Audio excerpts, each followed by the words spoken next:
Blog Talk Radio.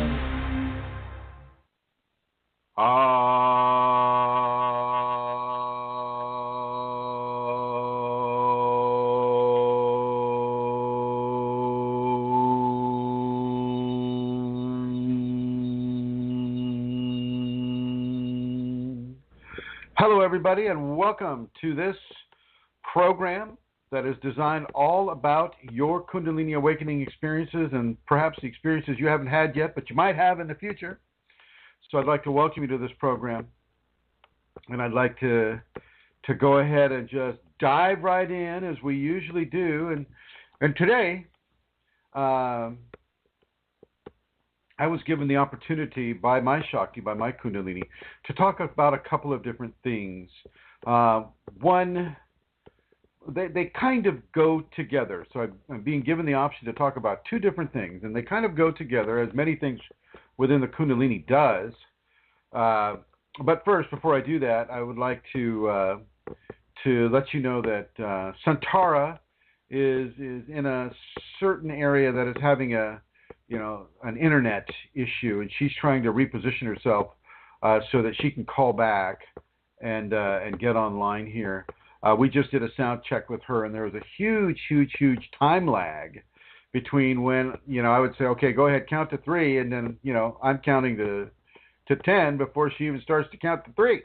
So I've asked her to call back in, and hopefully she'll be able to do that, and we'll be able to have her blessed voice join our conversation.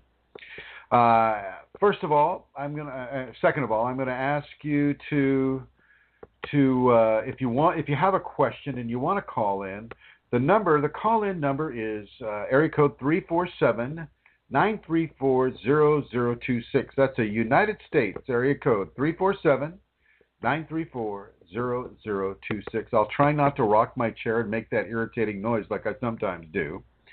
I'm here in the house. I'm looking out the windows. It's a beautiful 3 o'clock in the afternoon on the West Coast. Looks to be about 75, maybe 78 degrees, and the sun is out, and it's a soft breeze blowing. The flowers are blooming. It is just gorgeous here. And I just wanted to share a little bit of that with you because maybe some of you don't have that type of a situation where you are. Maybe you're deep in the city and you're not able to see a lot of flowers. But I just want you to know that they're out there and they're waiting for you. So if you can get out into the countryside and expose yourself to some of these really beautiful aspects of life and to see the Kundalini in action as the birds and the flowers and the bees and everybody come together and form this great nexus of life that we have on this beautiful world that we call Earth, and some people call it Gaia. It's just a great day to be alive for everybody, I think. So, that being said, the two options that I was given was to talk about extreme phenomena and the lack of evil within the Kundalini, and I think we're gonna kind of start out with the lack of a dark side to the Kundalini. But first, I'm going to attempt to bring Santara on to the program here. Hello, Santara. How's it sounding now? How's it going now? Well, let's test and see, Chrism. How's that? Well, aside from sounding like you're in a cave, I think it'll do. I kind of am. Okay, all right. Well, welcome to the program, my dear.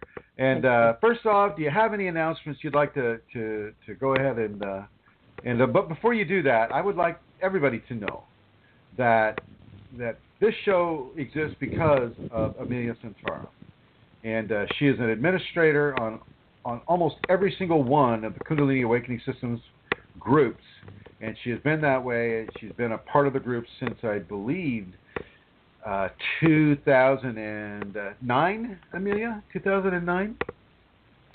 2009, Chrism, that's right. Yeah, under a different name, some sort of pseudo name, because she was kind of going, oh, that Chrism guy, he's just so... the guy's walking on the edge of sanity. I'm not quite sure about him, right? Something like that. Okay. I'm not sure that's changed. I think that was a correct assessment.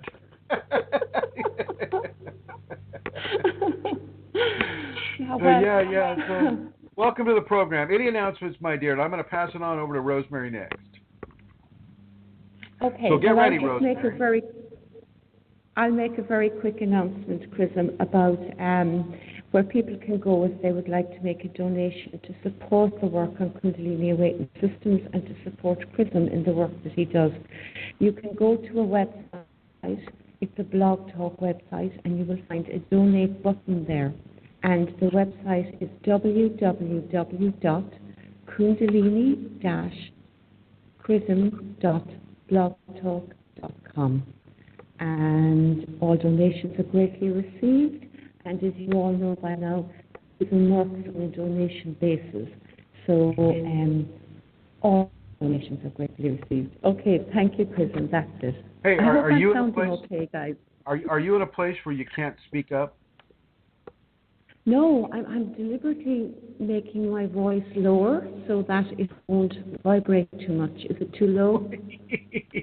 I feel if I talk at my proper, it'll go boom. No. I appreciate your sensitivity and your kindness and consideration.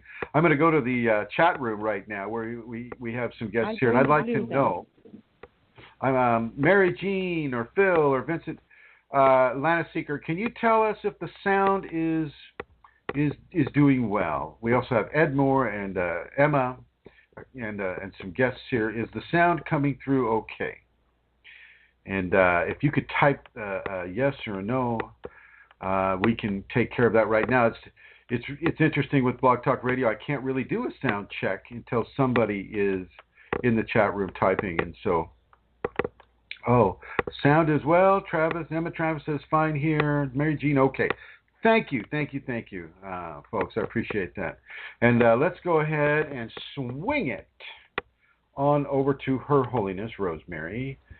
Rosemary Goliath is the president and the CEO and the big kahuna, the head coconut, the top banana in the Kundalini Awakening community in the state of Minnesota, in the Twin Cities of St. Paul and Minneapolis. And I'd like to welcome you to the program, Rosemary.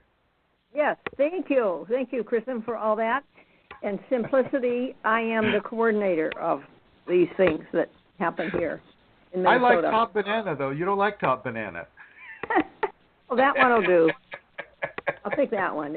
Anyway, my privilege, it is my privilege, and we are having a seminar, as many of you know, here in Minnesota soon.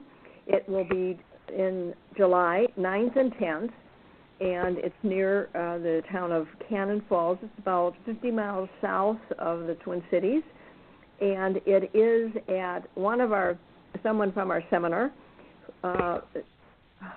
Prairie, and we will be there at the Prairie for those 2 days. There is everything that we'll need there. We also have rooms, if you'd like, in Cannon Falls. But the Prairie has plugins if you're a camper and you'd like to do that.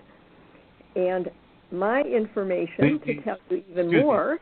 Rosemary, just a second. Yes. The other word for plugins that Rosemary is speaking of are called hookups for the RV people.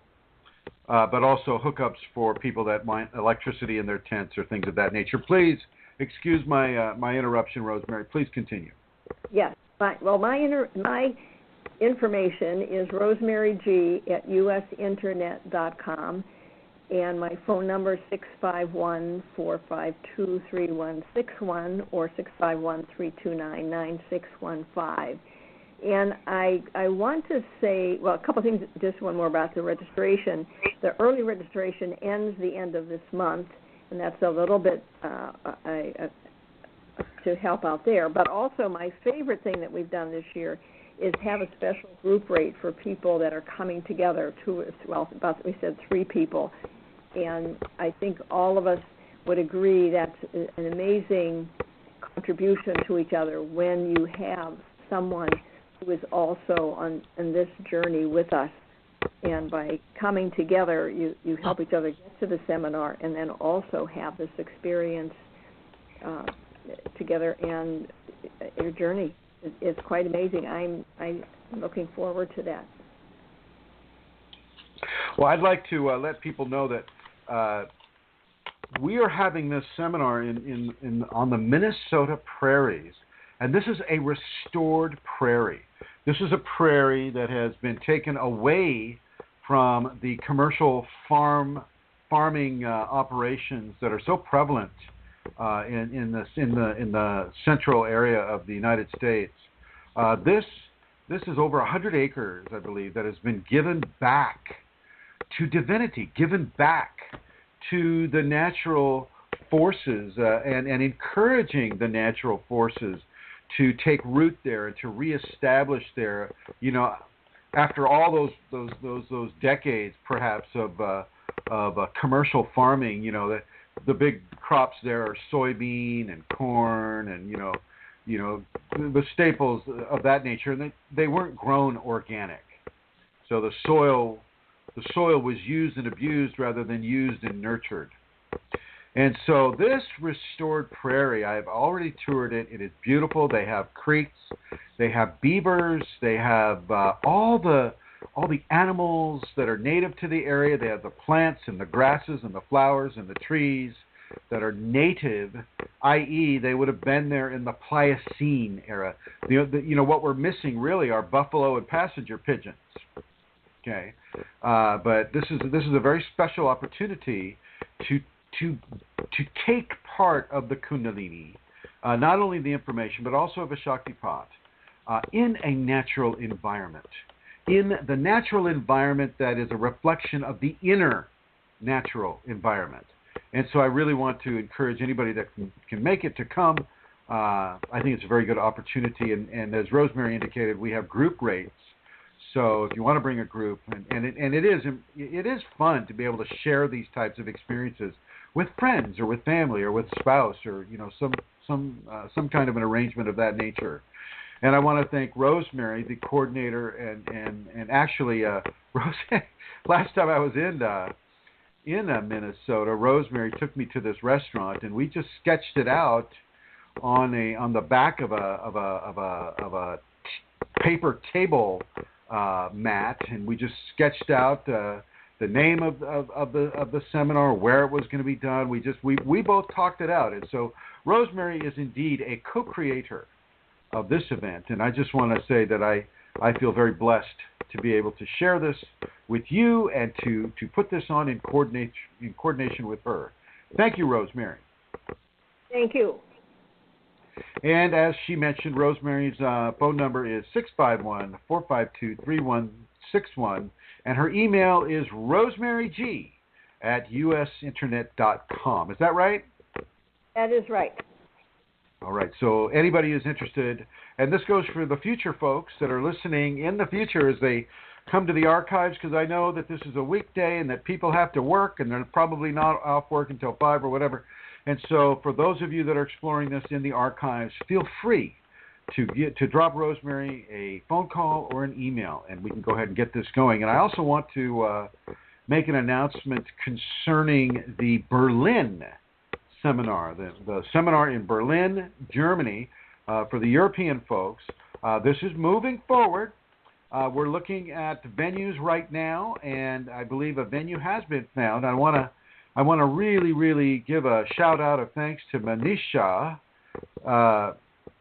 for coordinating the effort in the country of Germany to bring Kundalini Awakening to Berlin, the once divided city that is now not divided anymore. And so maybe we can help some people become less divided and at oneness within themselves by virtue of the Kundalini and the Kundalini Awakening within them. And so many thanks to Manisha. And for those of you that are in Europe, like Amelia Santara and a few other folks here, come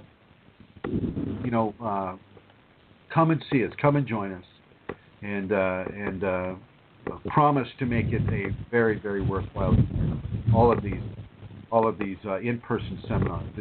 It's very different when you're in person, that way. And do you have anything to add, Amelia? Yeah, Chrism, just to let people know, it's the first Saturday and Sunday in September. Saturday the 3rd and Sunday the 4th. First Saturday and Sunday in September 2016. So that's coming up in just a few months. And so I just want to say thank you to Amelia for that, and thank you to Rosemary for that. And I'm going to go ahead and get moving on this. It's a fairly strong subject that I want to talk with you about today. The Kundalini does not have a dark, shadowy, evil expression in my understanding and my experience of it. The darkness and the evil expression really is in a person's resistance to the many changes and the many extreme phenomena that can come when a person encounters the Kundalini. And the extreme phenomena isn't just bad stuff. It's amazing levels of love and beauty and happiness and joy and bliss. And I've worked in the medical field for a number of years in my mid-20s. And I know what an intake, like a medical intake, is, say, for a clinic or a hospital. And my intake at those times would have been clinically depressed. I was a clinically depressed young man because I was born with a certain level of Kundalini that was actively giving me phenomena since I was born, and nobody else could really relate to me on virtually any of those levels. And so for much of my life, I was in a level of denial of those phenomena, and yet as the phenomena would occur, it pushed me right out of my denial. Now, when the Kundalini came to this physical expression, to my body that I have right now, it wiped out the depression. That's one of the first things that it did, was wipe out my depression. I felt complete. I had at oneness. I felt really, really blessed. And I was able to smile again and not worry about, if my teeth were straight or, if my mustache was, perfectly aligned or, whatever kind of a of a problem that I was, imagining that I was having at the time that would lead to me not smiling or not feeling happy. It obliterated that depression, and it will, and I've seen it happen for other people too. Kundalini is an extremely positive event. It's positive to the degree that it's life-changing and world-changing in the eyes and experience of the person that's having it. It can get complex, and it can become frightening only because the amount and the severity of the changes that come can be overwhelming for people. And in our society here in the United States and in Canada and in Europe and in South America and in Australia and in Asia, many parts of Asia, not all Asia. The Tibetans know about this, and certainly some of the people on the Indian Peninsula know. Some of the people, a small fraction of the people, know about this, and so there's not a lot of information going around. And these days, everybody that has a penny in their pocket, is a Kundalini master, right? And it's the next big wave of the new age thing to come, and it's going to be very hard to find appropriate information. But that's better than having absolutely zero information, which is what was going on when my body got hit with activation and spinal sweeps. There wasn't anything, and there are very few books. Gopi Krishna wrote some books that you can still get over there in Barnes and Noble or Amazon.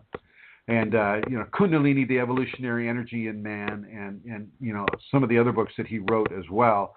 He, as far as I know, was the only author that was specifically dealing with Kundalini. And after about 10 years, was it 10 years? Oh my gosh.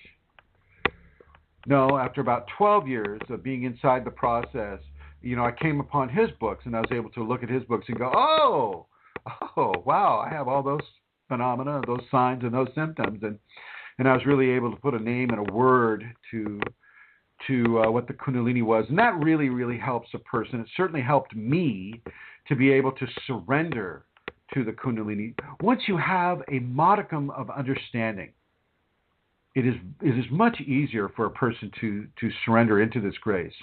And once you surrender into this grace, this is when the joy can really come. Although even though you're not surrendering at first, when it wipes out your depression, that's quite a big deal for a person that have had depression most of their life that they had lived at that time. And to have that lifted is a level of bliss in and of itself. And the Kundalini did that for me. And as I've said before, I've seen that happen with other people too. And so I want to really encourage you to understand that Kundalini is mainly a positive force. It's a positive force of change that we have very little information about in the Western societies. And because we don't have information about it in the Western societies, the fear of the unknown comes upon us when the Kundalini comes upon us. And that fear, it's the difference between watching TV and being in front of the camera on television. I'm sitting here in this living room and I'm staring at this TV. It's off.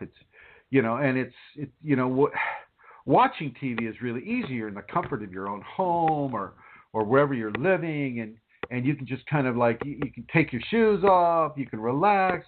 But when you're on TV, it's a very, very different deal.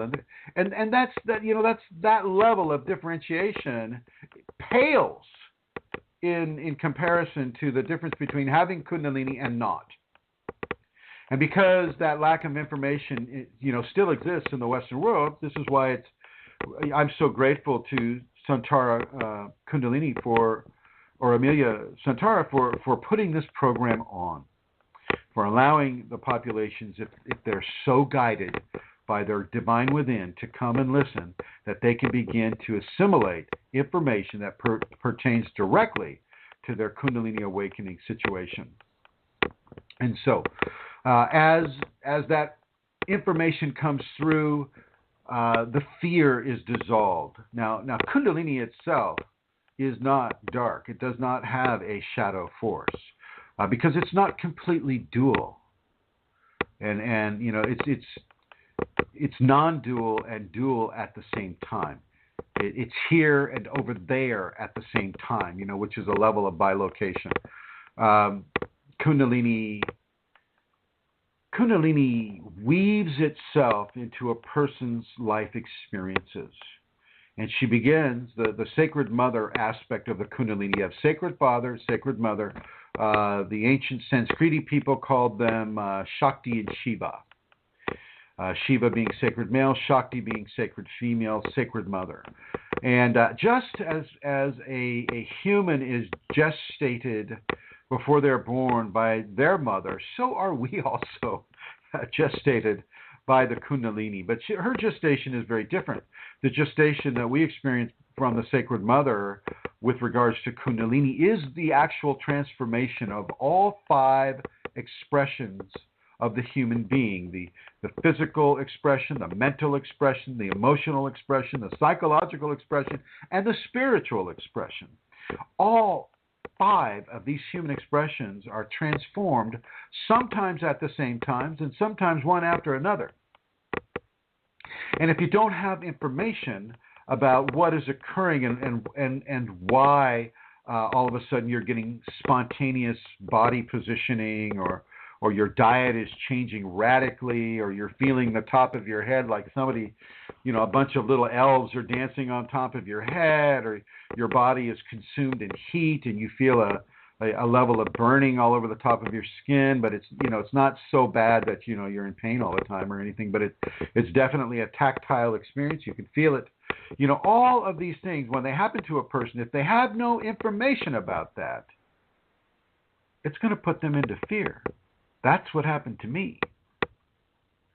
And it doesn't matter if, in the past life or the couple of past lives, you have the Kundalini, and because the Kundalini travels with you from life to life. Once Kundalini is awakened, it never goes away, regardless of the corporeal system you're expressing through. You always have it. And you'll always have the phenomena that comes with it. But you won't necessarily have any of the information about it. That's what you have to reactivate and reawaken, is the level of connection in this body, in this society, at this time, on this world. You need to connect with the Kundalini here so she can begin to educate you and begin to transform you into a Kundalini awakened individual, basically semi-divine, within this society, within this area, and within this level of karmic redemption that you're currently involved in. Okay, and so a lack of information feeds fear. Fear will feed panic. Panic can take a person from having a beautiful, wonderful Kundalini experience straight to the psych ward, because a person doesn't understand the experiences that they're having.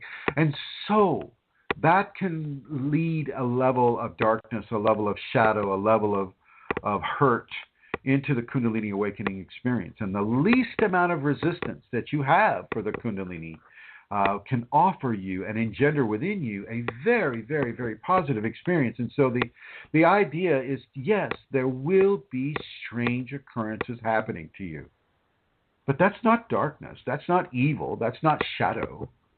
That's just new experiences of life coming to you because you are ripe for that now. Kundalini doesn't come to an individual accidentally. You are ripe for that now. And when the student is ready, the teacher arrives, and that teacher, the ultimate teacher about this, is the Kundalini itself. So there is no darkness associated with Kundalini. There is no evil. And I know, some of the people are going to say, oh, what about Kali? The Kali, this goddess that was created within the Hindu belief system to destroy all the other gods for whatever reason. I forget what that reason was. I don't know. They must have had a misunderstanding. So they created a demon to consume the other gods and goddesses that they were having a misunderstanding with. Not exactly the most harmless way of dealing with the issue, I would say. It's kind of like it's kind of like bacteriological warfare, really. But anyway, Kali is not herself a vindictive, horrible deity either, although she's depicted that way. If you look up Kali, spelled Kali, if you Google that, and then you go into the images option that you have there, you'll see some fairly, challenging pictures of Kali holding a decapitated head in one hand and various other things like a sword or something, a bloody sword, of course, in the other hand. And this is really human egocentrism disguising itself as expressive divinity in order to instill levels of fear and respect in a population that a group of individuals would want to control, such as the ruling caste or the ruling religious organizations within the country of India, and the ancient India as well. And so, once again, this is humanity instilling fear into the Kundalini process, not the Kundalini. Now, let me know if I'm talking too fast here. Anybody on the... I'm going to ask Ed. Ed Moore, too. Am I talking too fast for you, Ed, or Elizabeth, or Emma? Let me know. Type out. Anybody can type out if I'm talking too fast, because I have a lot of information I want to cover, and I don't necessarily want to confuse people by talking a mile a minute. Good. Okay. Very good. Thank you, folks. Thank you for responding. So as the humans initiated certain power desires, the desire to control populations, the desire for self-aggrandizement, the desire to be the top banana, as Rosemary is, who doesn't desire it. I just kind of gave her that assignment. This is when a group of ego would form an egregore, and that egregore, which is a a consciousness that is formed from multiple subconscious, you might not subconscious. If you have like 10 people saying, okay, we're gonna use Kundalini as a way to control populations, and so those 10 consciousness would form one consciousness with that one aim in mind. And as that egregore began to spread itself through the religion, well, then people begin to fear the Kundalini. They begin to fear it, and they would associate it with evil or with darkness or with hurt or with challenges. And of course, you know, with very, very little information coming through, because the ruling caste at the time would dole out very little information and just basically use that lack of information as a way to augment their power base. People were left stranded with Kundalini, and very much in the same way that people these days are left stranded with the Kundalini through lack of information, lack of understanding. And so over the centuries, Kundalini earned this, incorrectly, you know, earned this reputation of being a dark, evil force. And then, you know, if you add the snakes and the spiders into the mix, well, oh my gosh, you know, anybody had a snake or a spider phobia, well, then that just made it 10 times worse, because both snakes and spiders have the ability to kill us. Not that they want to kill us, but they have the ability to protect themselves in a way that can mortally wound a human being. And speaking of spiders, we have a recurring guest, and her name is Elizabeth Dalton Gonzalez, and her Kundalini is in a very, very strong and communicative position within her. And let's go over to Elizabeth right now and say hello to Elizabeth and La Araña, which is Spanish for the spider. Hello, Elizabeth. Uh-oh. Is this the wrong number here? Elizabeth, I don't hear you. No, that's right. That's what? the right Chrism. That's the right number. She's obviously on a bathroom break. Bathroom break. I'm right here. Hello. Did you finish up the business there, girl? I've been here the whole time. I don't know what.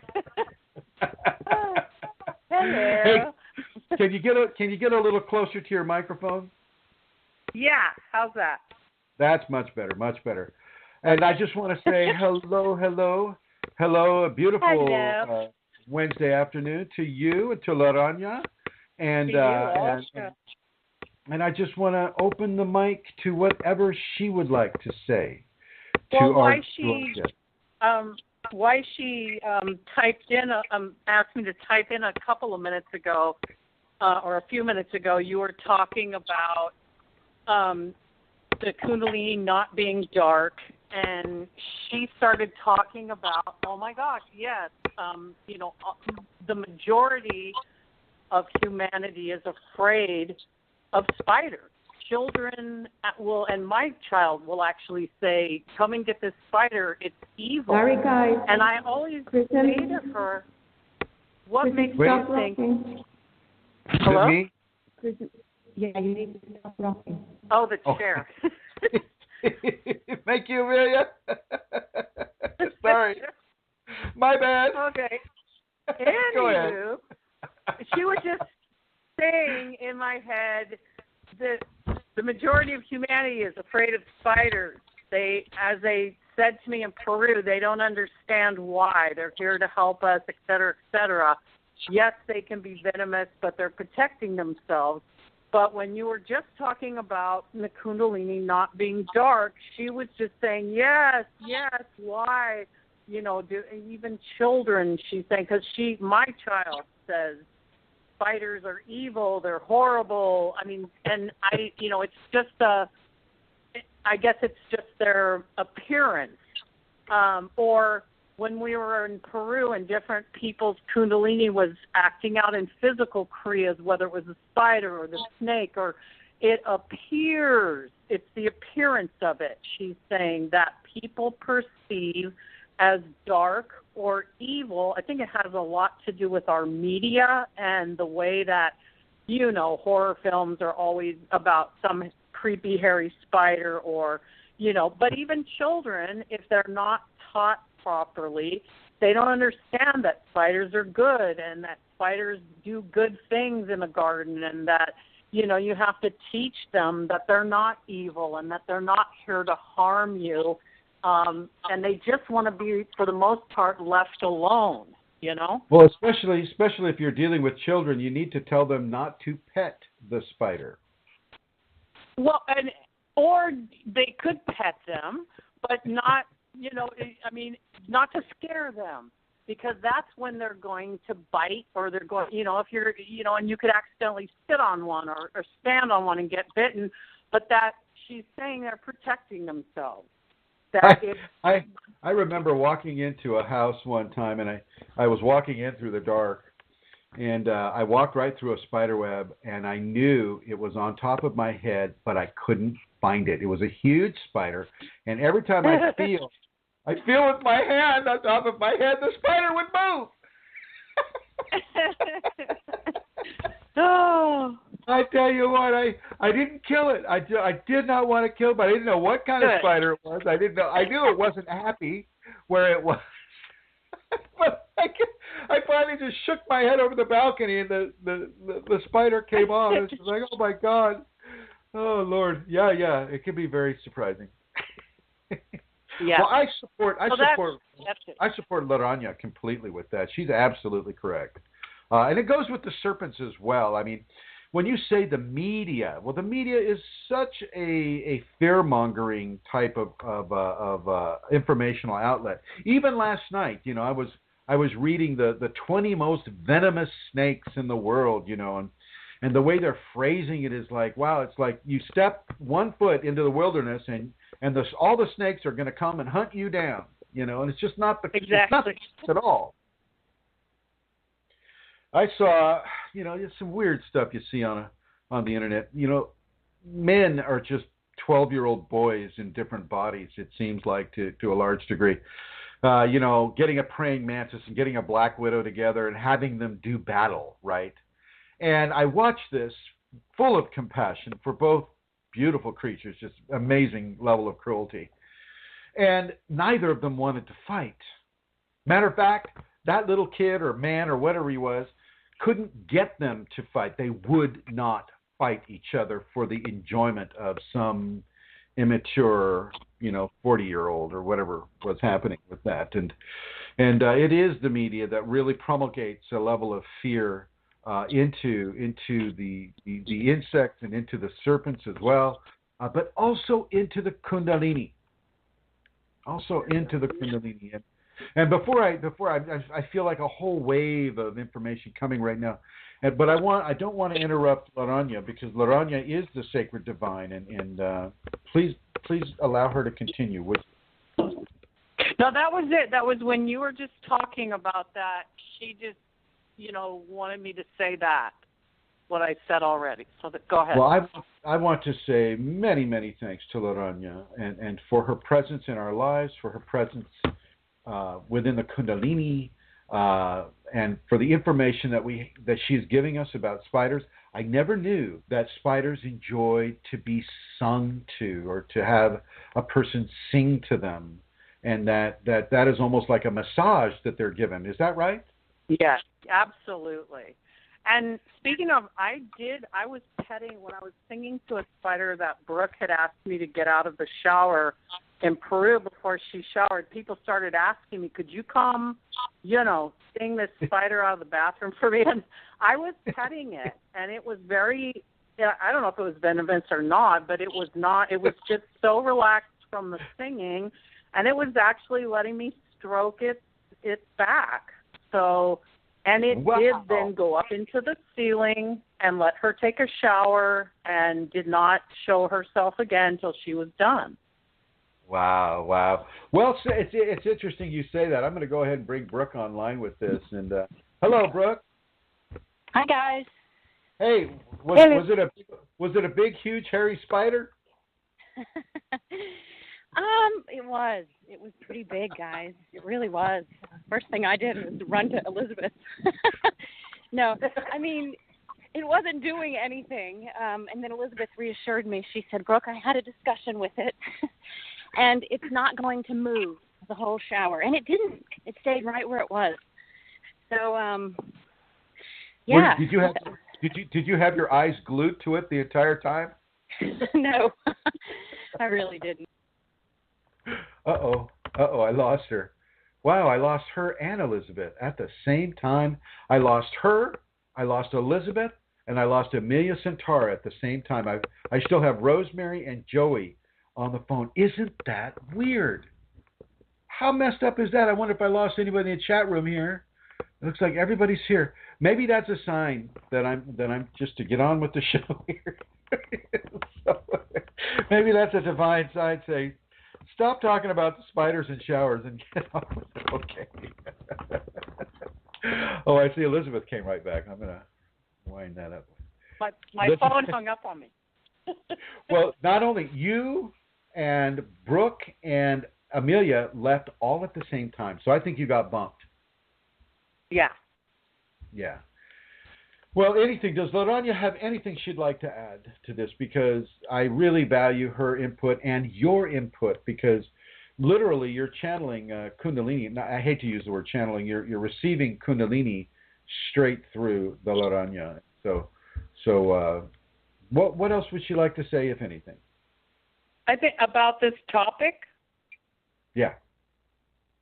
I think that was it. It's just the visual appearance of things on this plane make people believe, and things that they've been programmed to believe, and how we get out of that and change that is just by educating ourselves and going out in nature and maybe communing with a spider or a snake or anything, a tree for that matter, although people don't typically see trees as dark, but you never know with all the witchcraft movies and whatnot. So, but that's basically, try before smashing said spider, snake, or running from it or whatever. First, try maybe talking to it, or just sitting with it, or trying to understand more about it, Well, Laranya is the first. Laranya gave some information to you, and you gave it to us about singing to spiders. Never, ever, ever occurred to me. I've had spiders come down on the wall and just kind of sit next to me on the wall, and I know that they are hunting spiders. And I've heard them scream or shout really loud. I've heard that with my Kundalini ears. And and I think that they do that to kind of freeze the prey, I think is what they do. Yeah. But does she have any idea how snakes like to be communicated with? Yeah. She's saying it's the heat, the vibration, like more through vibration or heat. Well, I know they've got the flute players in India that'll do the snake charming type of thing, and I wonder if it. Yeah, music is vibrational. Singing is, and it's the same with the spiders. With the singing, it's the vibration. I think that they like, and I have a song now which I'm not going to sing, but it's the same song that I sing to the baby spiders now when I take them out of the house. I sing the same song, and I think it's the timbre of the song. I think it's the notes that it's in and the timbre of my voice when I sing it, that's the song. So I keep using that same song because it seems to be the timbre, the pitch of that song, that's all vibration. So I'm thinking maybe maybe singing to snakes would be good too. Yeah. No, that makes perfect sense, especially when you look at the flute charming, that's done in other parts of the world as well. So, well, thank you very much, Elizabeth Dalton Gonzalez, and thank you very, very much, Laranya. And I'd like to welcome you and everybody back next week, and we'll hear more from Elizabeth Dalton Gonzalez and Laranya. And I would also like to welcome back at this time Brooke and Amelia, who have just recently joined us back. And I apologize. I don't know what happened. But something happened. And thank you, Elizabeth. Sure, thank you. Okay, and so this is very real. This stuff. I know it sounds kind of like cartoonish or airy-fairy, talking, singing to spiders, singing to snakes. Well, let me tell you, this is a real deal. This is a real deal. When I sing,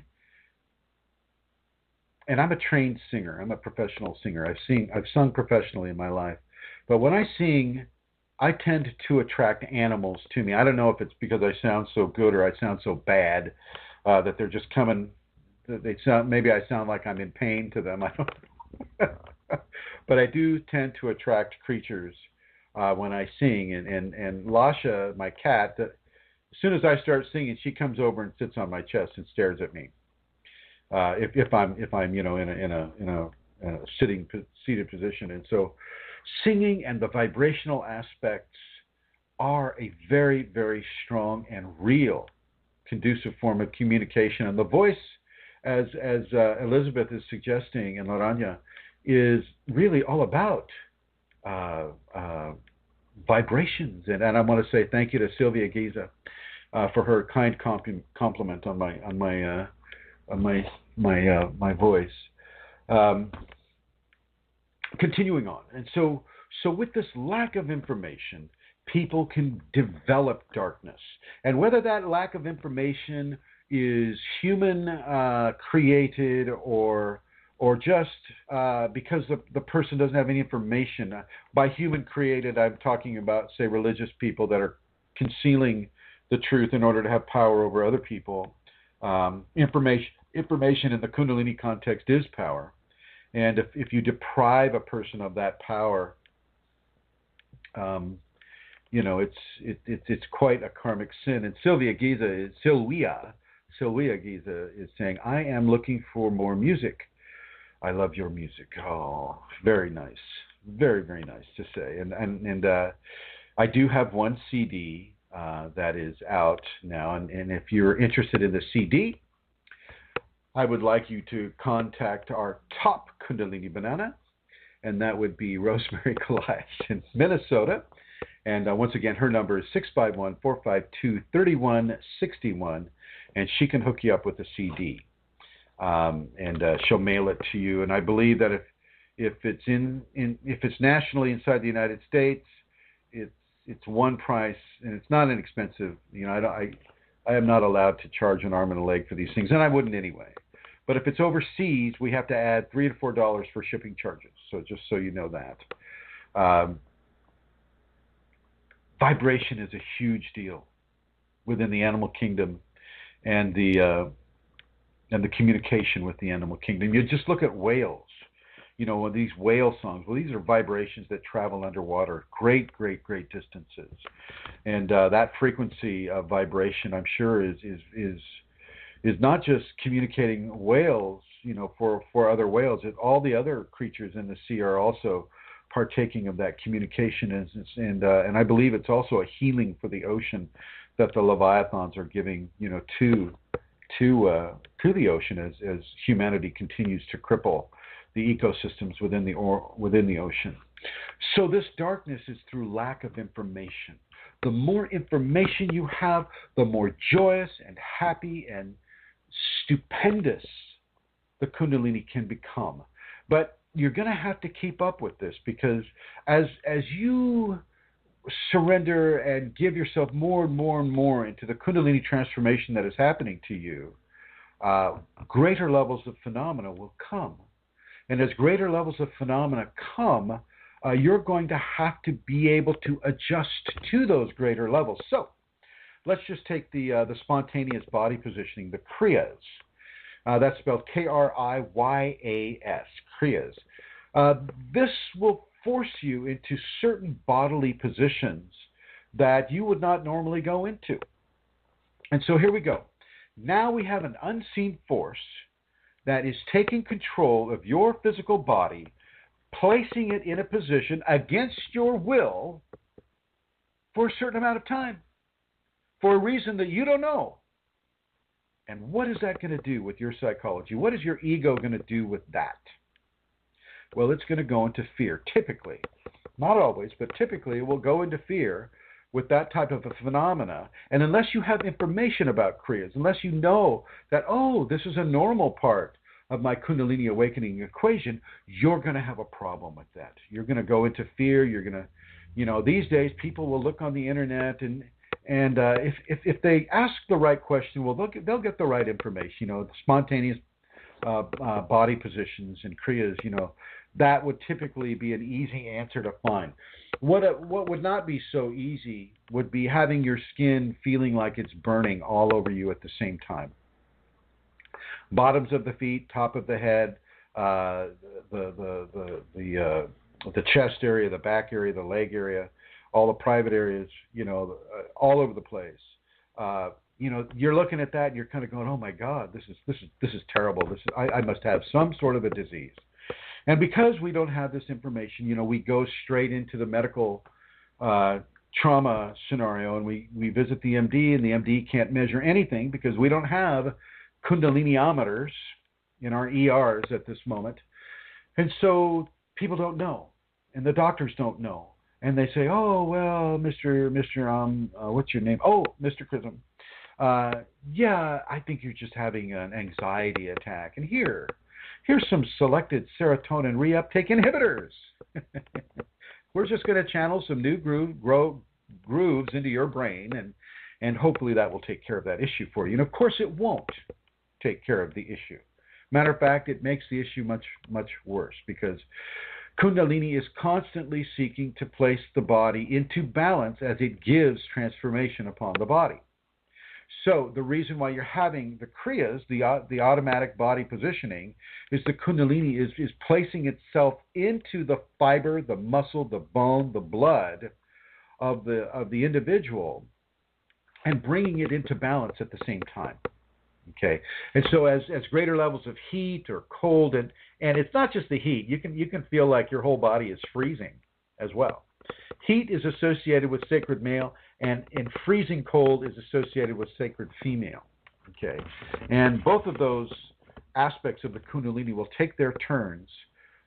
Sometimes they'll do it both at the same time. You'll have one side of your body freezing and the other side of your body melting to some degree. Not in a painful way, though. And so that lack of information causes a person to go into fear, causes people to go into what is known as Kundalini syndrome. And I've done another show on Kundalini syndrome, and really all Kundalini syndrome is Kundalini phenomena mixed with lack of information, which develops panic within the person, which leads people to do very strange things when they're panicking. What we need to understand is that the Kundalini is a benevolent, beautiful, kind, considerate, transformative force within each individual that it awakens within. People go through tremendous levels of change. And these levels of change do not necessarily converge or agree with what the person has experienced in their life up to this point. People are forced to change. People are forced to trust. People are forced to surrender. But if you know about this, the forcing isn't a big deal. Getting acclimated to the changes can still be a big deal. If you're used to having a strong career, you worked 8 to 6 Monday through Saturday, making good money. You've got the nice place, you've got the nice set of wheels, you've got the nice clothes, you've got the a well-stocked refrigerator. You're doing good. You're succeeding in life according to what life in the unawakened, mundane United States, Western Europe, Australia, and South America. You are on the upper edge of say middle class, or coming into maybe the wealthy class. And then Kundalini comes along and demands everything from you. She takes away your job, takes away your place, perhaps takes away your car, like she's taken away my cars now, at least for the moment, until I get my courage up to see if I can fix them myself. She'll take everything away from you. And you'll be sitting there spinning in your shoes going, what the heck just happened? And if you have the information about what the heck just happened, that Kundalini awakening has come to you, then you can metabolize this much easier. It doesn't mean your ego won't shriek and scream. Your ego will shriek, it will scream, it will not want to do these things. And so it will resist. And when you resist the Kundalini is where people go into pain with it. People go into pain with the resistance to the Kundalini. You got to remember, Kundalini is a divine force. It's an extremely powerful force, extremely powerful, and it needs to be powerful. And Phil Karuba is saying you must train your mind to let go of everything you fear to lose. That's right. Phil Karuba is absolutely correct. The fear of loss and the want of gain must go out of your psychology. The fear of loss and the want of gain. And that's extremely important so that you begin to come into the Kundalini in a very balanced format where you're not operating from ego wants and desires or ego's fears of loss. And you take those two things out of the equation and wow, you are on a very, very, very beautiful experience. So essentially, Kundalini is a very positive thing. It is not dark. There is no darkness to it. The only part that becomes dark is when people put darkness into it. And yes, you have very, very strong phenomena. Your life, in many ways, your life has completely changed and continuously changed. And when you're not used to trusting, say, an unseen force that is, you may not be able to see it physically. Sometimes you can, actually, by the way. She'll appear to people. She's appeared to me different times, in different ways. She's appeared to me as the woman in red. She's appeared to me as the 14-year-old child dancing in the street. She's appeared to me as a cat, as a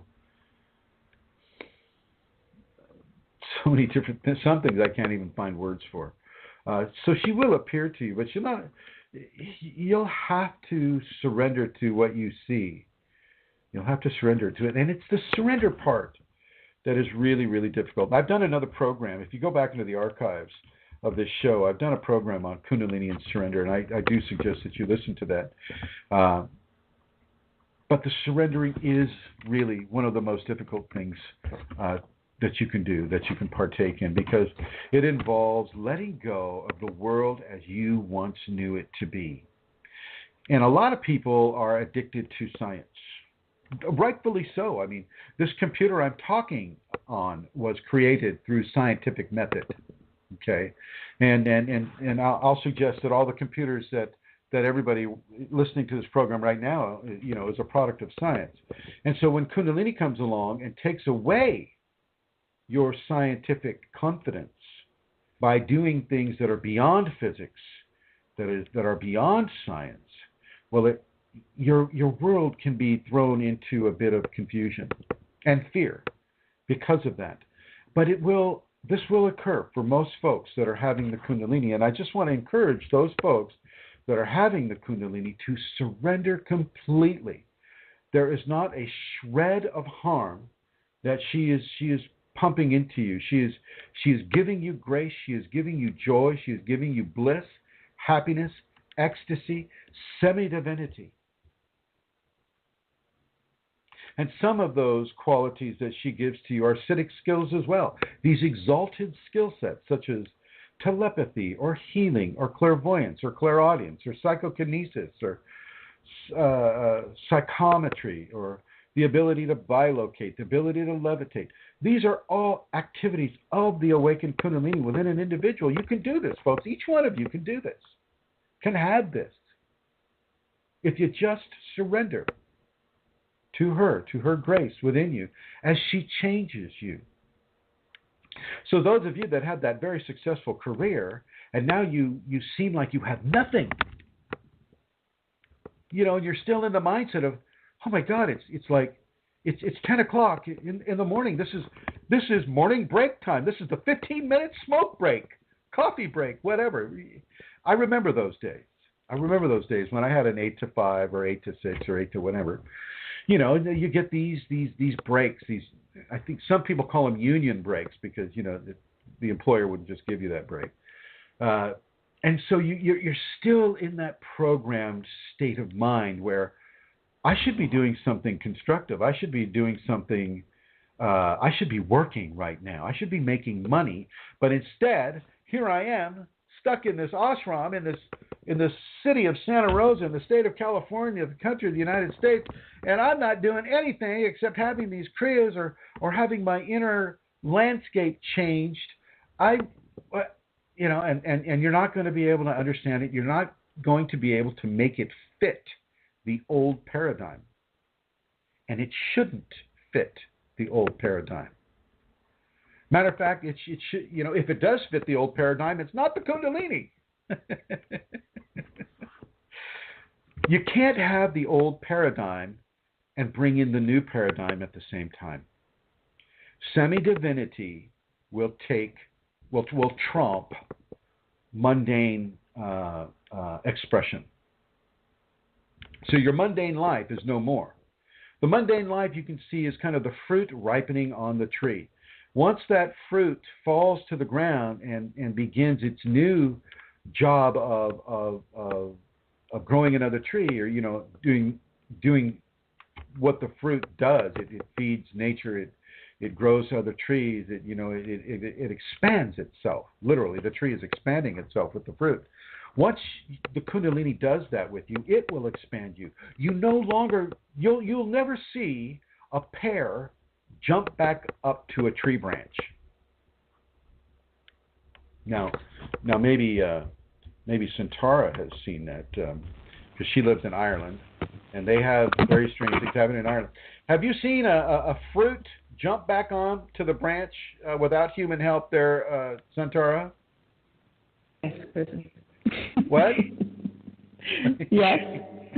You have? No, not at all, of course. Was it a leprechaun? Thank you. Thank you, Satar. So the fruit won't drop back onto the branch. It won't. Unless you're out there with duct tape and you pick up the pear and you duct tape it to the branch. Okay, but that's human involved. The human did that. And you are that fruit, ladies and gentlemen. Ladies and gentlemen of the Kundalini, you are that fruit. Sylvia and Vincent and C.L. Morgan and Mary and Emma, Elizabeth, Ed, Alana Seeker. You are that fruit that is not going to jump back on to the tree. You are a permanent expression of divine expansion within the body that you're living in right now. And so the more you surrender to this divine expression, this divine expansion, the greater your life is going to be, the more adventurous, the more interesting, the more loving, the more caring, the more kind, the more service-oriented, the more divine your life is going to become. And I really want to encourage everyone to surrender to that force within themselves, regardless of how successful your career was as you were that fruit on that branch, growing ripe for the Kundalini to pick.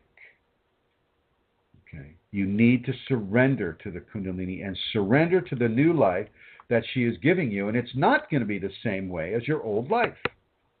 Yes, there will be some similarities. You'll probably still wear clothing. If you're here in the United States, you'll still wear clothing. You may still drive a car. You may still have to pay rent and phone and electricity, and you may still need to eat food, and you may still need to exercise yourself and get out in the sun and sleep at night and do all these things.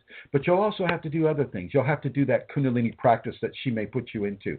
If she gives a Kundalini awakened teacher to you, well, then you're going to want to do what that teacher suggests that you do as well. You're going to have to surrender to this because it's not going to go away. Kundalini does not go away.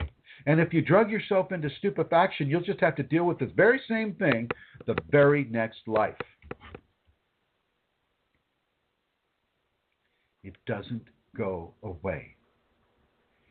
And God bless it for not going away, for not abandoning us because, we're just little 2-year-olds complaining to mommy and daddy that I don't want to do this. No, as they love to say. No. Sylvia, you go ahead and ask your question, my dear. I'll read it online on the air here. So it's very important for that surrender to take place. And you'll be changed from your teeth to your inside organs, to the top of your head, to the shape of your skull. You will be changed. Your hormones will change. The viscosity of your blood will change. Your feelings will change. But they typically change for the better. But these changes may not line up with the centers of pleasure that we have grown accustomed to chasing in our lifetime. And this is Sylvia Giza just wrote this question. Dear Chrism, I went to the dentist and he gave me this as anesthesia, lidocaine, HCI 2%, and epinephrine. Epinephrine, Oops. Don't keep typing. It's not like I'm not like a speed racer here when it comes to reading this online. You got to give it a break here. And I got sick almost. Well, I'm going to suggest it was the epinephrine that made you sick. I don't know why I'd give you epinephrine. 2 shots 1 week ago, and he blocked my mouth. Stop typing, please. Blocked my whole right side of the nervous system by this shot. Yeah. And my Kunalini was not moving in the body for 5 days. It was moving, you just couldn't feel it, Sylvia. And first 2 days I got a big joint pain. Next 2 days sore throat. Next days nerve pain in my back. Big. 3 days I could not move and breath short. I eat healthy, so I think this is from the dentist. I would agree. I too have gone to the dentist, and I too have received the lidocaine is just, that just numbs the skin. I don't know why he gave you epinephrine. That doesn't make any sense to me. That would just give a lot of anxiety into it. But then again, I'm not a dentist, so I wouldn't know about how that works. But I know that your Kundalini obviously didn't agree with it, obviously. And that is something that you may want to consider if you go to another healthcare practitioner, Sylvia. Make sure that perhaps epinephrine is not part of a chemical regimen that they give to you. Sylvia continues, and she says, and I got to visit the doctor tomorrow to check if this is from that, but I know what they will say, of course. Not. I just want to let you know, maybe you can talk. Oh my gosh, now she just typed something here. And it's like, every time you guys type something on this, it shoves it up, and it's hard for me to scroll up. And I would appreciate why all shots are totally not healthy for us. And the other thing that the doctor told me recently, and I knew that before, that I got hypothyroid, and he gave me hormones, levothyroxine.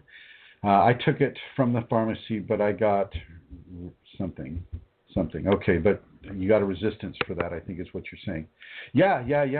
Certainly. Right now, I just need to say this on air. I am not a medical doctor in any way, shape, or form, and I am not giving anybody medical advice in any way, shape, or form, and this should not be interpreted as medical advice in any way, shape, or form. If it were me or if it were Lasha, my cat, I would totally resist the hypothyroid medication, and I would suggest that you check with your Kunalini first if she wants you to have anything. And if it were Lasha or myself, I would say go with what the Kunalini tells you to do, and she will give you indications. She won't typically give it to you in words. Like, we all want to hear words, but sometimes she'll give you a vision, and sometimes she'll just give you a feeling to not take this, or that it's okay to take that. The lidocaine I do not see as a problem at all. Lidocaine, as I say, I've worked in the medical industry, and lidocaine is just it just numbs the skin. That is all it is, and that's fine. And Sylvia says that she received resistance to take it, and that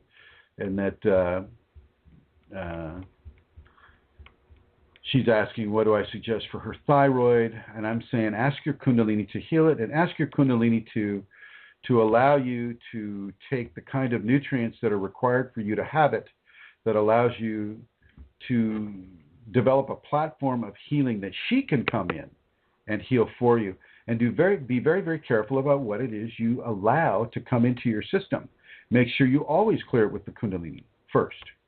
Always first, clear it with your Kundalini. And I want to thank you, Sylvia Giza, for your questions, because your questions help other people. And she continues, so I can open my hands. Other than that, I love my experience, and I feel pure love, peace, joy, and only see positive side of Kundalini, like Chrism said. Thank you, Chrism, for your great life, and thank you, Amelia, and all of you for this show. Wonderful, wonderful. And thank you, Sylvia, once again, for your question. So as a person has the Kundalini, and say they go into the dentist's office, they go into the doctor's office, check with the Kundalini first. She may not want you to take that SSRI or that selected serotonin reuptake inhibitor. She may not want you to have a certain chemical in your body that does not cohabitate well with the changes, the physiological changes that the Kundalini is bringing to you. It's very, very, very important that you understand that you are being physiologically transformed, and that includes the hormones. That includes the different brain chemistries that exist right now. And the MD and the dentist is always going to go for what they learned in their training, and they did not learn about Kundalini in their training, so they do not know.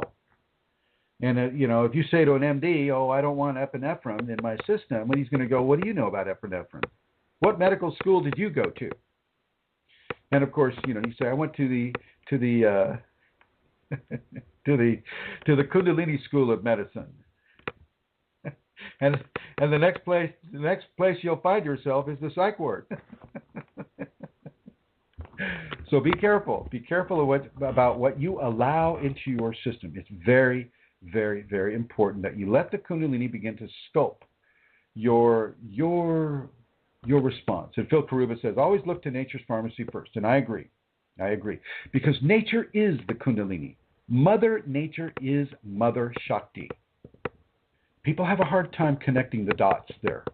But Mother Nature, the divine force that set up life on this world, the amazingly interconnected life on this world, is the divine forces. And those divine forces, I think you need to check with first, because you're becoming semi-divine. You'll be walking with one foot in heaven and one foot on the earth at the same time as your Kundalini continues to transform you.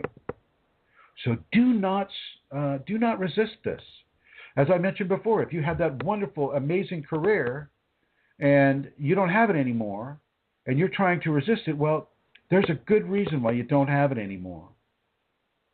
The fruit has fallen from the tree. It is now time to expand away from mundane living into the understandings that Kundalini can give to you.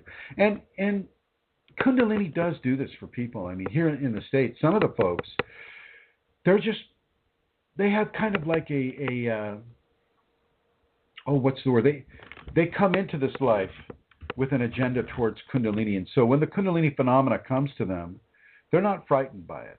They're okay with this, and they just kind of go with it. I think CL here, and I don't know if he wants me to say his last name. He wrote it in, so I'll say it. CL Morgan's had the Kundalini for like 30 years, and I don't know if he had a rough time with it at first, but I know that there's a fair amount of evidence that when people don't have information on it, they can have a difficult time.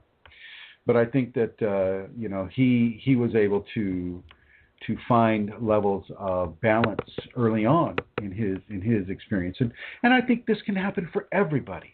Everybody can have a fairly balanced experience with this if they just begin to acclimate to it. And C.L. Morgan replies, he says, rough. He says, oh yes.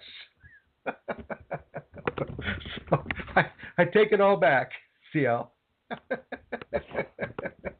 I know I did too. One thing Sylvia also is mentioning is that it's hard to find authentic information. It's hard to find people who really know, as opposed to people who want to be known for what they think they know, i.e., people who are trying to self-aggrandize themselves into a Kundalini teacher, saying this or that, when their advice may be totally off center. And Elizabeth Dalton Gonzalez is adding to this. She says, "I did not have a difficult time with it as a child, and until society taught me to have a difficult time."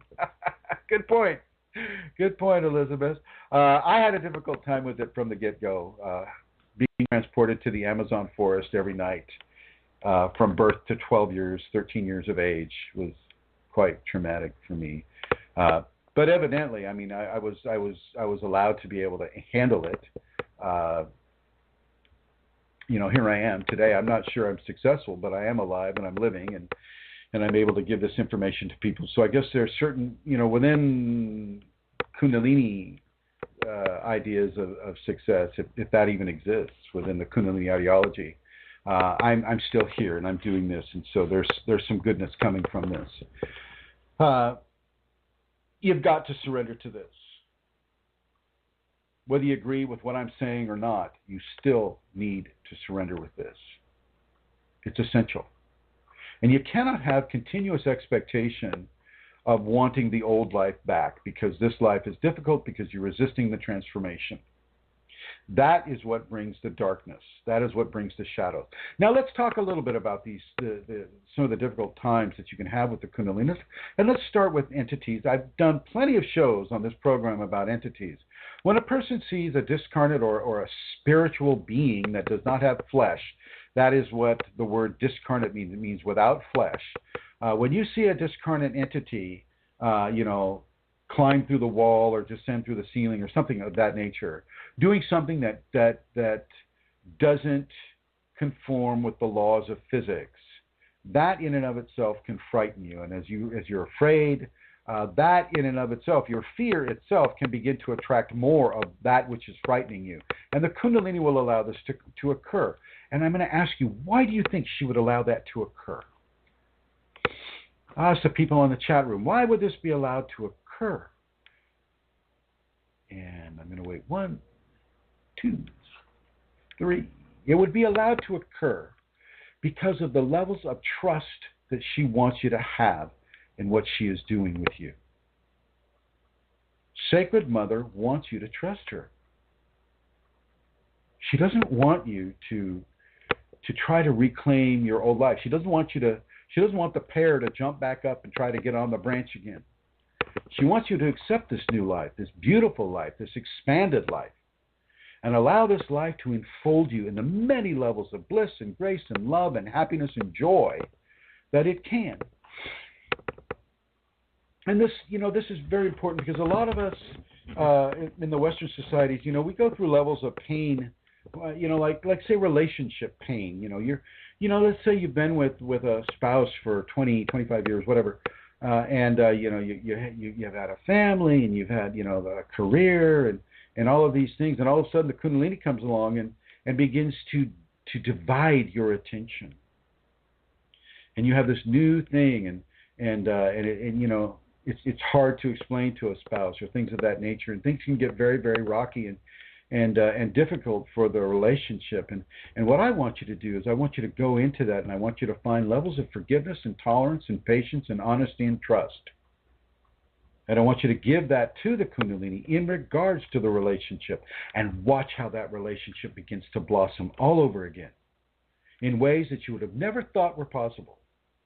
This is hugely important.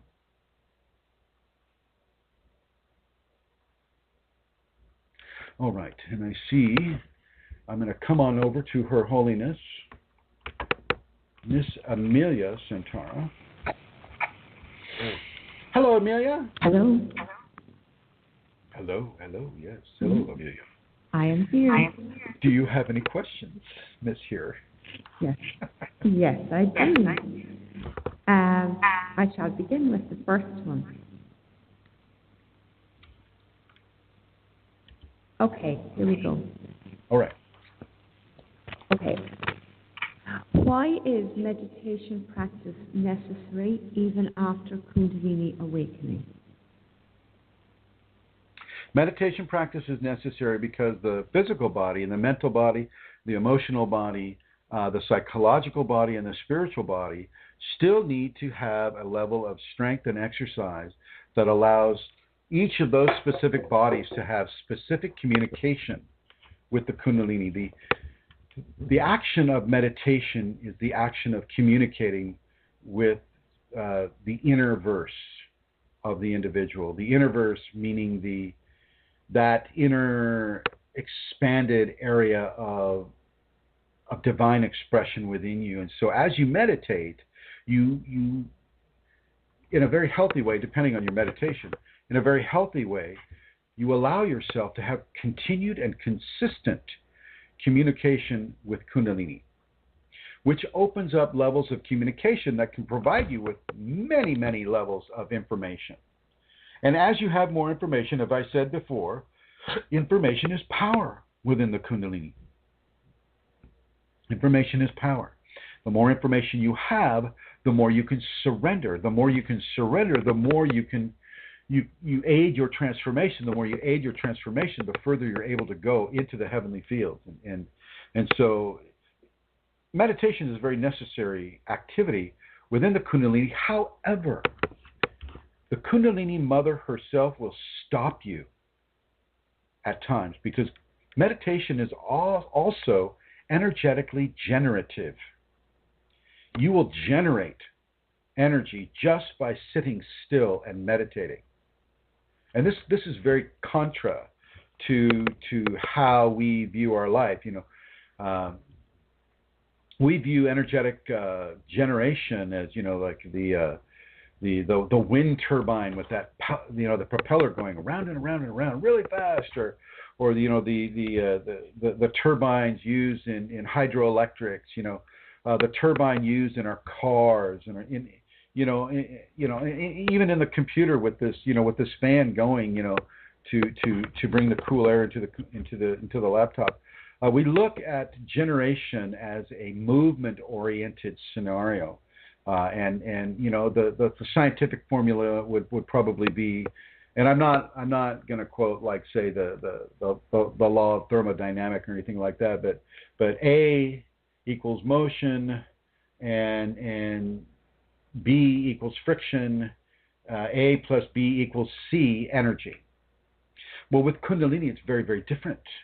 As you go into meditation and as you still the monkey mind and you still the inner dialogue, you open up channels within yourself, within your divine self, and this brings up more energy. And sometimes that energy can just be too much. And she'll stop you from meditating. She'll stop you from praying.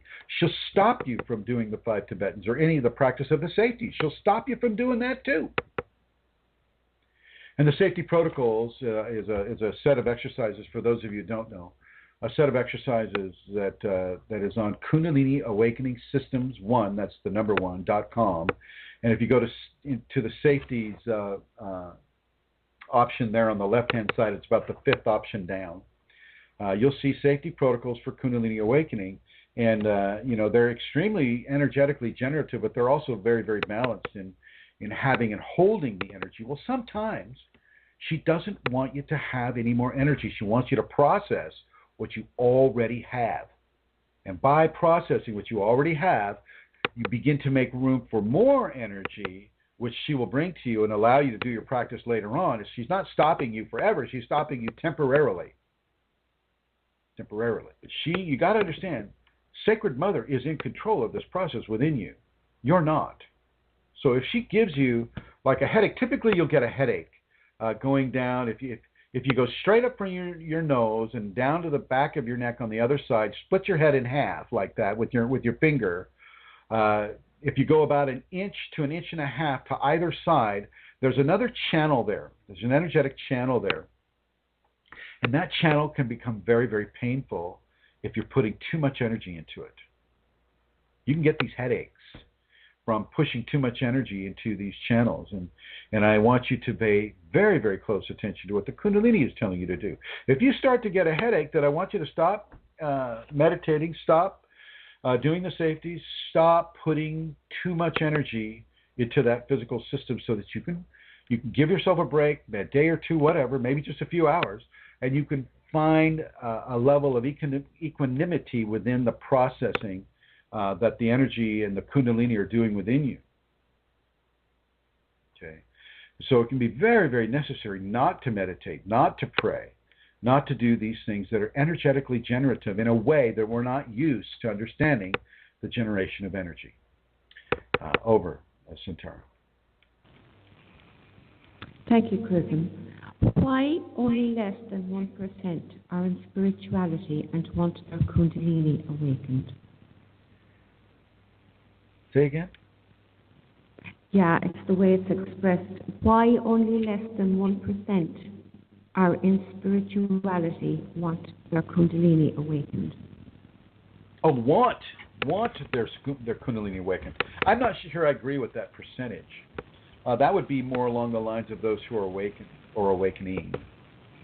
For those who want it, I think there's a much higher percentage of those who want the Kundalini, but sometimes people want it for reasons that are associated with power, with notoriety, with ego, with self-aggrandizement, things of that nature.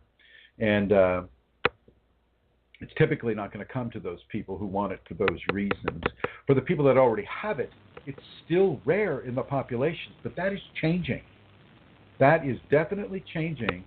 Even as we speak, that is changing because, as I said, there's a huge wave that is coming up that is going to be all about Kundalini. And, they already call it something different from Kundalini because they're trying to differentiate it so that they can add their own ego-based rules and expectations and theories and regulations and things like that to it. They call it ascension symptoms.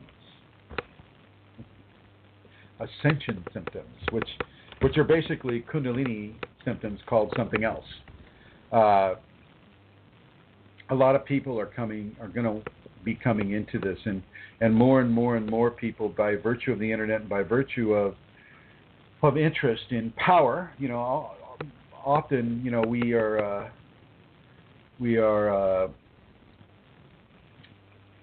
propelled by our ego desire for want of gain to pursue specific spiritual interests that will give us notoriety, that will give us power, that will give us whatever it is we're seeking with regards to an unseen force that not everybody has. At least not everybody has awakened or activated within them. And so, it's not going to work with them to a large extent. And if it does work with them, it's going to be a very, very difficult ride because they're coming into it with a control vector rather than a surrendering control vector. And that can be very, very, very, very difficult. So, yeah, please keep that in mind. Do we have a question? Is there a questioner, Santara? I see a 111 up top. I got two 111s. Are you still there, Santara? Hi. Hi. Who is this? Okay, that's not me. Can you hear me, Chrism? Yeah, but I also hear the questioner. Okay, well, just before the questioner speaks, I want you to know that my number 1111 vanished from my BlogTalk studio, so I need you to control my coming and going, the red and the blue, okay? Okay, very good. Very good. Thank you for letting me know. Questioner, what's your name? Yvette. Who? Yvette. I'm not getting that. It's cutting you off. But how may I help you, my dear? So I do Kundalini. I love it. I have my own personal experience with the Kundalini, but I want to ask you in regards to relationships. Is that okay? Yeah, go ahead. Cool. So there's a man that's just I'm familiar with. I know him, and this kind of happened very recent within the last several months. There's a connection building between us, and when he touches me, there's a vibration. I mean, this is the first time I probably had anything like this before, where there's a physical vibration between the both of us. Okay. All right. I guess I want to ask you in regards to question, what is that, and besides chemistry, and what is your philosophy on, like, I at this point I don't call anything, I don't have a label for anything anymore. I don't call someone my twin flame or my soulmate. I'm just looking for the heart connection, what's real, what feels right. I think when you get caught up in a title, kind of spoils everything. I'm not sure. This is where I'm at. I don't know what your opinion is, and Well, what is your question? I guess my question is, what I asked you the first time was the energy that between me and this person. Is that something you can answer? Like the vibration. There's different energies when this would be a man and a woman, correct? Right. Yeah. Different energies when a man and a woman come together. The biological energies are magnetic in many ways, and if you have come in contact with an individual that strongly corresponds to the energy that is expressing through you and the energy that is expressing through that other individual, there can be a development of a magnetic force that is very powerful that can really make you not want to leave the presence of that individual. Is that what's happening? Almost. It's getting there. Yeah. I would, and I like what you said earlier about looking for authentic love rather than just, a fly-by-night type of situation, right? Yeah. Yeah. Does the other person feel the same way? We haven't even got to that point yet. Is we know each other in a spiritual environment, kind of, and it just happened all of a sudden. It's building, and it keeps building and building. Just let it let that nourish itself. Let your Kundalini nourish you within that, and if the other person has Kundalini activated within themselves, let the Kundalini speak for the two of you at this point. Typically, you will be drawn to very, very strong levels of love and merging, but it may not be, for the replication of the species or for marriage or these types of things, but it just may be for that as well. And because it's so early in the process for you, I'm going to suggest that you take it slow, take it with strong levels of kindness and consideration and love, and look to the other individual to give you those same qualities, and basically see what your Kundalini wants to do with this. You understand what I'm saying? You're going to need to surrender to her agenda within you for him, and he may be part of that agenda. Certainly is at the moment. Yeah, that's everything. Yeah, everything you just said is I already do. I'm already doing that. Are they doing it as well? Yeah. So go with that and see what fruit that is going to develop for the two of you. Do I have a name for that? No, except that there is that magnetic pull.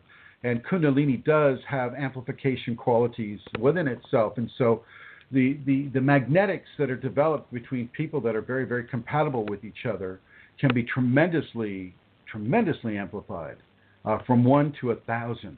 And let that amplification take place. See where it goes with you. Release your expectations of what you want to see happen or what he may want to see happening. Release those expectations and allow and surrender to the Kundalini agenda within the both of you. Yeah, I like that. Yeah. Thank you. Well, thank you for calling in, my dear. Thank you very much. Thank you. Love the show. Okay. And I'm going to come back to Her Holiness here, Amelia Santara. Please continue with your questions. Okay, Chrism, the next question is, what has the flower of life or the Merkaba got to do with Kundalini? Merkaba, not much. Merkaba is an exophysiologic ideology propounded by some of the Egyptian technologies, but also ancient Egyptian technologies, spiritual technologies, but also some of the current modern ones where certain channelers come together and say, well, I am expressing, I am exalted Pharaoh Chrism, and I'm a 30,000-year-old entity, and I'm here to give you all this spiritual information because I really want to help you, and even though I could do that by coming into a physical being right now, I just choose to hijack somebody else's physical being because I'm just not interested in becoming a human again. There's that. And that level of information has come from a lot of these channelers. The Flower of Life book is one of them. Some guy parading around as an ancient Egyptian deity and saying that a Merkaba does this and the Flower of Life does that. Now, the Merkaba, people are trying to use it as a spaceship towards ascension where you can travel anywhere you want if you set up rotating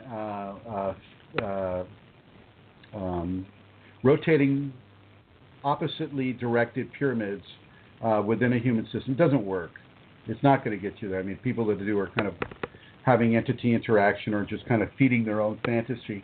So the Merkaba, you can meditate inside of a Merkaba if you need to, but it's not there to be used by the mundane, egocentric consciousness.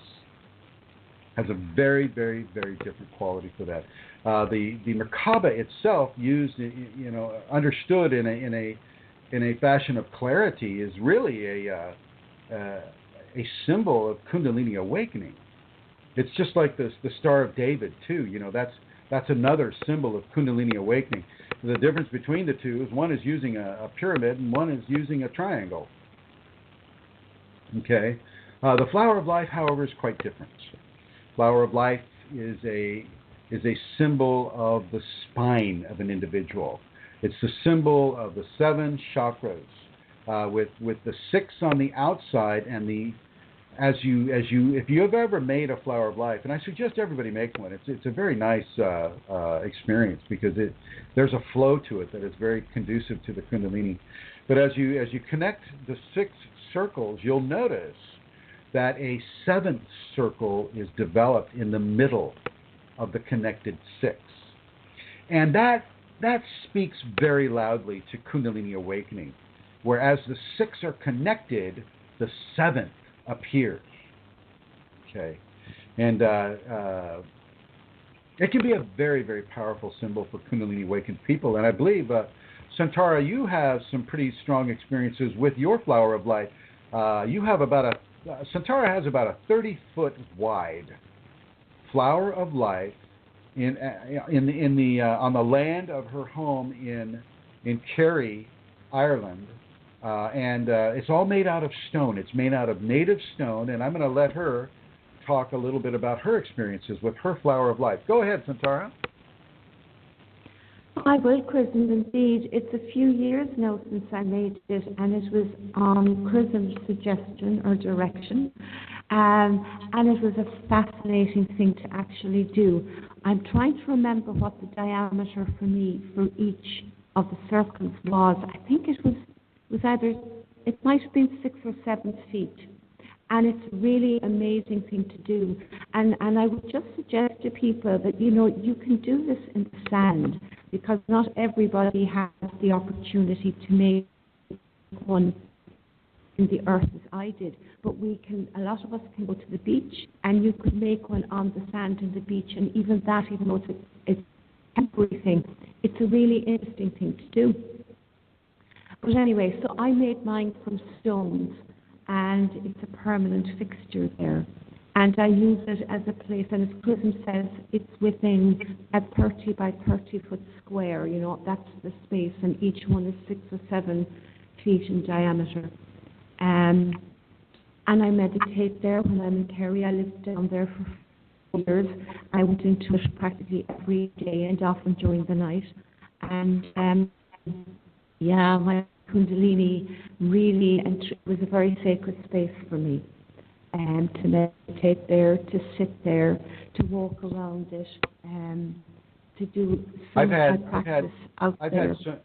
I've had Santara walk around her Flower of Life at the height of a huge storm that Ireland gets a lot of. I mean, this is just shrieking rain and wind and hail and just wonderful. And I'll have Santara go out like 1 or 2 in the morning without clothing and walk around the flower of life in specific directions. Was it okay to say that, Centaur? Yes, of course. You said it before. Yes, I mean, I sometimes think Chrism has a sort of a deal, or he just has to mention that he's going to give me a direction in the storm. So many times I've been out, you've directed me to go out, and yeah, I mean, it's an incredible thing because it happens, you know, you've asked me to do this in the winter, and I've been out there in sleet, I've been out there in pelting rain, and as you say, unclothed. And it's amazing how the Kundalini responds to that because I don't get cold. I don't get the flu. I don't, you know, it is incredible. As a matter of fact, I'm very warm and I can feel the coldness of the wind or the frost or the hail on me. And I've also been out there on the stillest of nights with the full moon. Yes. Oh my gosh, I want to go there now. And Kundalini, you know, communicates to me, and it's just beautiful. It's beautiful. And again, I mean, if a person has access to the beach Chrism, because a few people were interested in it and wanted to know how it was constructed, and I went to the beach with them, and we got a stick. And I showed them how it was done, and they did their own. And it was really fascinating to see the circles, and you can do it as a meditation, each of the 6, and then you discover the 7th.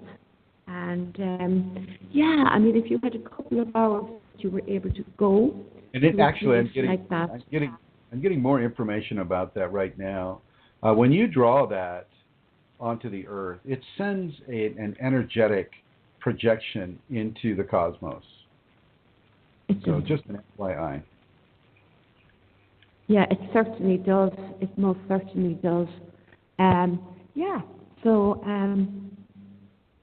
yeah, I think that's all the sharing. It was one thing. It was one of these things that was it 2010 that you asked me to do that, and I remember at the time, and there was a lot of other things involved in doing that as well, because there was, let's say, damage done to the land that was belonging to my husband's family for a few generations. And this was part of healing and love and forgiveness that was brought this whole thing. And I collected, there had been a lot of very big standing stones that had been dynamited a generation previously. And some of the stones, you know, were shattered, and that was very painful to that whole area. And the flower of life that is there now, that has been created with the stones that I gathered, that has been a very, very healing and good thing for that land down there. And that whole experience. I'll suggest people put a flower of life in your garden. Put a flower of life on your lawn. All you need is a string and 2 sticks, and you can make a flower of life with perfect circles. That's how I would make it. Yes, you can. Yeah. Yes, you can. And they don't have to be as large, you know. They can be small. No, they're beautiful, beautiful, beautiful things. Well, thank you, Amelia, for sharing with us your experience with that. Are there other questions? I don't want to. We're down to 15 now. I've got quite a few. So just stop me when you. I can bring them into next week. There's a question about why is it that sometimes a person will sleep for very long periods within a Kundalini process? The Kundalini can force a person to begin to sleep. So, for instance, here's something that really goes against our understandings of energy and the law of thermodynamics and things of that nature. Sometimes when we get too much energy, we won't get the headache that I told you on either side of the skull. We will want to go to sleep. She will induce us to sleep for up to 14, 15 hours to allow our consciousness to sleep while she processes the energy within our bodies, within our expression, within the radiance that is fountaining out around us. It's certainly within the activated state. Before a spinal sweep takes place, a person can have very, very strong levels of what's the word? Fatigue. It feels like fatigue, and a lot of this is where you get the whole chronic fatigue syndrome. But there are also environmental causes for that as well. But the Kundalini will give you a form of its own fatigue, so that she kind of puts the child to sleep, puts the child down in a kind of like maybe a dimly lit room, and puts the blanket over the child, and she begins to help to process that energy within the person. And this may happen over and over and over again. It's not a one-time deal. Sometimes, alternatively, that person will have so much energy they don't need but maybe 2 or 3 hours of sleep a night. And so what you see here is you see, once again, the expanding levels of life interaction within a terrestrial and divine matrix. In order for a person to have any connection to a divine matrix, they're going to have their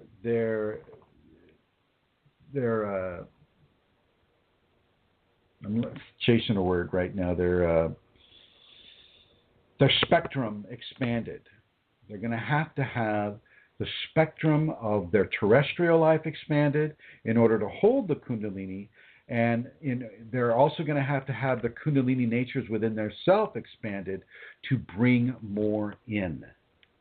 And sometimes that's going to involve great and much longer than expected levels of slumber, so that this processing can begin. Because, when the ego consciousness is alive and awake within the individual during the waking day, whatever that is for an individual, day or night, when they're awake and they're working that way, many times they can block. Without knowing, they can block some of the processing that's going on through harsh emotions that may be happening, or entities, whatever it is. It can get in the way of what she wants to be done at that time, and so she'll just put you to sleep, and you won't be able to fight it. You can have caffeine till the cows come home, but you're going to sleep, my friend. You're going to sleep, and so surrender into that. Allow that to occur. Don't get in the way of your own process. And I'll finish that right there and go on to the next one, please. Okay, Chrism. On the group, a member shared about how you appeared in her dreams, and another member said that you have on the group, the Facebook group, a member shared how you appeared in her dreams. Yes. And another member shared that, you have appeared in many of her dreams. And you said that sometimes one must give themselves to the Shakti through the teacher.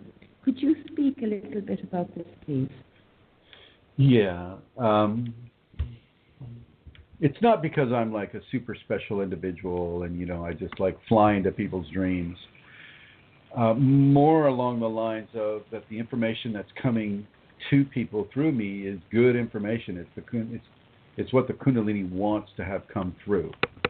And she knows that a person's waking consciousness is not necessarily going to listen to the Kundalini consciousness coming through them. She knows that sometimes they're going to need a physical teacher, one that they can see, touch, hear, and communicate with directly on the phone or on Skype or in person. They're gonna need that level of reassurance, that level of validation to their current existence, that allows them to go to a teacher and receive information, receive energy, receive understanding, receive bliss, receive levels of Kundalini that allow that person to progress along their path. And one of the things that she does with that is she brings me into their consciousness. She brings, I'll just say, the Chrism into their process. And it's perfectly legitimate, really. I don't go there. But my consciousness does not go there. My Kundalini consciousness can go there, and that consciousness can begin to help a person, to teach a person, and allow that person to surrender to their Kundalini by virtue of a teacher, and by virtue of the teachings that that teacher is giving to them. And it allows their surrender to be much more sustainable, stronger, longer lasting, and helpful to them as they manifest what the Kundalini within them wants to manifest. And it allows the five-body system to come to a familiar standard of receiving information. We've all had teachers in our physical lives. I remember spending hours and hours and hours bored to tears in a classroom from the age of from second grade all the way up through college, listening and just trying not to sleep and looking at the clock. And so we've all been kind of had that experience ingrained within us to look to a teacher to give us information. And because of that psychological programming, the Kundalini just uses that. She just uses that and allows that to become the status quo for a person that is struggling, perhaps struggling with the Kundalini and in need of a physical teacher. And I'm certainly not saying that, Mr. Chrism is, he's semi-divine now and he can do whatever he wants, and so he comes in and he invades people's dreams. And I've got another friend who says, did you stormtroop my dream last night, forcing my way into a person's dream? Well, no, I would never, ever, ever do that. That's not ethical. It's not moral. And so I would not do that. But the Kundalini will. She definitely will. And many thanks to you, Sylvia, for being a wonderful student as well. And she just said, you are my wonderful teacher. And she put a little heart there. And you should thank your Kundalini, Sylvia. Kundalini is the ultimate teacher. Hello. Okay. Is this Santara? Hello? Is this a questioner? All right, I'll put you in the blue where you can listen here. Okay, and I think Santara got bumped off again. And since we have about 7 minutes left, I am okay with that. And so I would just like to thank everybody who participated. I'd like to thank Laranya and Elizabeth Dalton Gonzalez. I'd like to thank Rosemary. I'd like to thank Brooke, and I'd like to thank the caller whose name I never really got. I'd like to thank everybody who is called in and who is in the chat room. Walsh, Pug Mama, C.L. Morgan, Vincent, Sylvia, Guest 1387, 1267, Emma Travis, Elizabeth Dalton Gonzalez, Bartlomiage,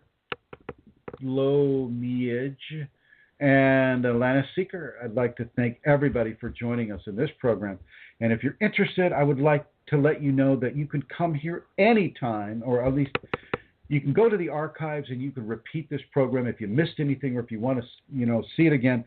Other informational sources for this information is Kundalini Awakening Systems 1.com, Kundalini Awakening ! On Facebook, Kundalini Awakening Systems 2 on Facebook, Kundalini Awakening Systems 3 on Facebook. We have two groups on the Yahoo network, and that would be Kundalini Awakening Systems 1 at Yahoo Groups, Kundalini Healing at Yahoo Groups. We also have Kundalini Awakening ! On the Google Plus network. And I invite you to any of those groups and any of those communities. You can also get a hold of me privately on the personal email, which is kfireforall@yahoo.com, and that's KFIREFORALL@yahoo.com. And you can also, we have about 342 videos on the YouTube video network. And so if you go and you just put in Chrism Kundalini, and that channel will come up, and you can see and hear and feel the Kundalini in many of those videos. And so I encourage anybody that wants more information about this to go there. I just want to say thank you to everyone for joining us this day in this way with this program. Thank you very much. And I'll end it like I started it, everybody. Here we go.